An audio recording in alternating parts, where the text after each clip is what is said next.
जुमेरात की शाम टेलीथॉन के बाद वजीर आजम साहब एक मरतबा फिर मौलाना तारिक जमील को अपनी गवाही देने के लिए बुला लाए। और तारिक जमील साहब ने भी क्या खूब गवाही दी। फरमाया कि वजीर आजम साहब, आप ईमानदार हैं, मेहनती हैं। 22 करोड़ में से कितने मेहनती हैं, कितने ईमानदार हैं। ना जाने क्यों ये कहते हुए उनका गला भी रंध गया। गला तो और भी बहुत से पाकिस्तानियों का रंध गया होगा, क्योंकि हम सब इन्हीं 22 करोड़ में आते हैं जिनकी गालिब अक्सरियत मौलाना साहब के हिसाब से इंतहाई निकम्मी और बददयानत है, बल्कि बेहया भी। वो मजदूर जो कई कई घंटे धूपों में ईंटें और बोरियां उठाते हैं, वो मेहनती नहीं है। सुबह 5 बजे उठकर सब घर वालों के लिए खाना बनाकर बच्चों को उठा के स्कूल के लिए तैयार करने के बाद स्कूल जाकर 2000 रुपए महीना पर सारा सारा दिन कई कई 100 बच्चों को पढ़ाने वाली उस्तानी भी मेहनती नहीं है। वो लड़के जो सारा सारा दिन बसों में धक्के खाते हैं लेकिन अपने क्लाइंट की प्रोडक्ट में से कोई चीज गायब नहीं करते, वो ईमानदार नहीं है। ईमानदार है तो वो हाकिम वक्त के जिसके कसीदे मौलाना आए रोज टीवी पर बैठकर पढ़ते हैं। फिर बताया कि हमारी कौम इंतहाई झूठी है। एक वाकया सुनाया कि एक बहुत बड़े चैनल के मालिक ने इनसे नसीहत की, दरख्वास्त की, तो मौलाना ने उनको जवाब दिया कि चैनल से झूठ खत्म कर दो। उन्होंने जवाब दिया, चैनल बंद हो सकता है, झूठ नहीं। चैनल का नाम नहीं बताया। बाद में एक्सप्रेस न्यूज पर जावेद चौधरी ने पूछा कि वो कौन से चैनल के मालिक थे, तो मौलाना ने फरमाया कि पीठ पीछे बात करना गीबत होगी। पूछा कि मुंह पर उनको झूठा कहा था, बोले ऐसा करना हराम होता। ये चैनल का मालिक तो जो कोई भी था, अगर था तो ये सिर्फ एक मीडिया चैनल का मालिक ही होगा। मौलाना साहब ने इसका और इसके चैनल का नाम ना बताकर तमाम चैनल्स और पूरे मीडिया पर जो इल्जाम लगा दिया है, क्या इस हवाले से कोई हदीस मौलाना साहब की नजर से नहीं गुजरी? कोरोना से लड़ने के लिए उन्होंने 4 तरीके बताए। इनमें से एक था इखलाक अच्छे करना, और इखलाक का सबसे ऊंचा मकाम उनके नजदीक हया है। यहां पहुंचकर उनका गला एक बार फिर रंध गया। कहने लगे, अब मैं कैसे बात करूं, मेरे देश में बेहयाई कौन फैला रहा है।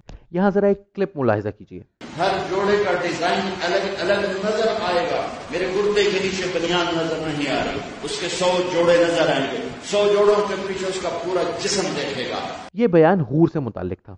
फरमा रहे हैं कि हूर ने 100 जोड़े पहन रखे होंगे, 100 जोड़ों में से इसका जिस्म नजर आ रहा होगा। ये सिर्फ एक बयान है, ऐसे कई अल्फाज वो माजी में हूरों के लिए इस्तेमाल करते आए हैं। हैरत है कि वो अब भी जानना चाहते हैं कि मेरे देश में बेहयाई कौन फैला रहा है। रह गया उनका ये सवाल कि देश में बेटियों को कौन नचा रहा है और इनके लिबास मुख्तसर कौन करवा रहा है। तो जाहिर है कि जिन लोगों के जज्बात अपने बयानात के जरिए अंगयख्ता करके आप घर भेजते हैं, वो दुनिया में भी तो हूर देखने की ख्वाहिश कर सकते हैं। जिस बयानिए की तरवीज आप कर रहे हैं, उसके बाद मुआशरे में बेहयाई फैलने पर रोना कैसा? मौलाना साहब ने फरमाया कि जब किसी कौम की लड़कियां बेहयाई पर उतर आएं और नौजवान बेहयाई पर उतर आएं, तो अल्लाह वहां से अपनी रहमत उठा लेता है।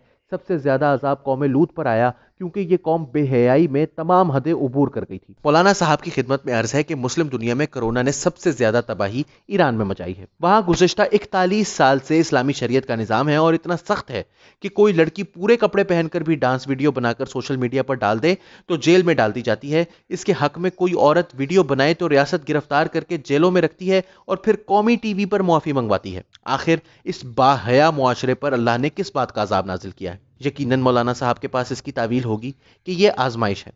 वो सब कुछ सोच लेंगे, इस नुक्ते पर नहीं आएंगे कि माइक्रोबायोलॉजी पर रिसर्च के लिए ज्यादा बजट मुख्तस होना चाहिए ताकि ऐसे जरासीम का मुकाबला किया जा सके। इसकी 2 वजूहात हैं। एक तो यह बात इनके इल्म में ही नहीं होगी। दूसरी वजह यह है कि इससे दुनिया के बड़े बड़े फार्मास्यूटिकल इंडस्ट्रीज के टाइकून्स के मफादात को गजंद पहुंचेगी और रियासतों को अपने गैर तरक्याती मंसूबों के बजट कम करना पड़ेंगे। इस तरफ आने से उलमा अमूमन गुरेज करते हैं। कादसिया की जंग का हवाला देते हुए उन्होंने फरमाया कि इसमें हजरत खालिद बिन वलीद रजी अल्लाह तआला अन्हु के साथ 30,000 सहाबा थे और रुस्तम का लश्कर 3 लाख पर मबनी था। हकीकतन इस्लामी लश्कर 30,000 सिपाहियों और 8,000 घुड़सवारों पर मुश्तमिल था, जबकि रुस्तम के पास तकरीबन दुगनी तादाद थी। इसके सिपाहियों की तादाद 50,000, घुड़सवारों की तादाद 15,000, जबकि हाथियों की तादाद 40 थी। बेशक यह मार्का इस्लामी तारीख के अजीम तरीन मार्कों में से एक है और हालात जंग शुरू होने तक कम अज कम नंबर्स की हद तक रुस्तम के हक में थे, लेकिन इनकी तादाद 10 गुना ज्यादा नहीं थी, दुगनी से कुछ कम थी। यहां मौलाना साहब मुबालगा राय से काम ले रहे हैं।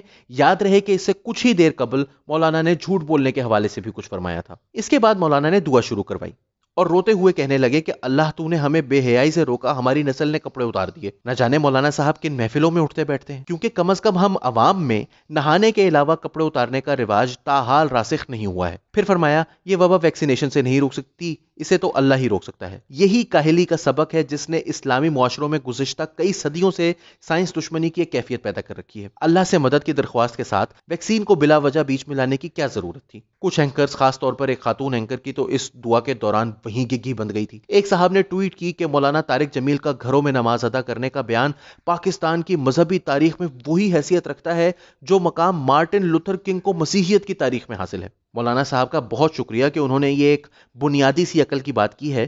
امید ہے کہ ان کے پیروکار اس پر عمل بھی کریں گے، لیکن یاد رہے کہ ان سے پہلے اسلامی دنیا کے اور بھی کئی عالم دین یہ بات کر چکے ہیں۔ پاکستان میں بھی اسلامی نظریاتی کونسل کے سربراہ قبلہ ایاز، ایک اور رکن خورشید ندیم نیا دور سے ہی بات کرتے ہوئے یہ بات کہہ چکے ہیں۔ اسلامی نظریاتی کونسل نے اس حوالے سے بہترین سفارشات بھی مرتب کی تھیں جن پر نہ حکومت نے کان دھرا نہ علماء نے۔ جاوید احمد غامدی صاحب واشگاف الفاظ میں یہ بات کر چکے ہیں۔ جسٹس قاضی فائز عیسیٰ نے جمعرات کو منظر عام پر آنے والے خط میں جو انہوں نے چیف جسٹس کو لکھا ہے، بے شمار مذہبی حوالہ جات دیے ہیں جن میں بالکل یہی بات کی گئی ہے۔ یہ کوئی چھوٹے عالم دین نہیں، فرق صرف اتنا ہے کہ یہ حکومتوں کے کاسالیس نہیں۔ غامدی صاحب نے تو حور کے بارے میں صاف کہہ دیا تھا کہ آپ کی اپنی ہی اہلیہ جنت میں حور کے طور پر آپ کو دی جائیں گی۔ اب ایسی پڑھی لکھی باتیں کرنے والے علماء حوروں کے خد و خال بیان کرنے والوں کی مقبولیت کا مقابلہ تو نہیں کر سکتے۔ کر لیتے تو اینکر صاحب شاید انہیں بھی کوئی عبید اللہ سندھی یا جارج سپالٹن وغیرہ قرار دے دیتے۔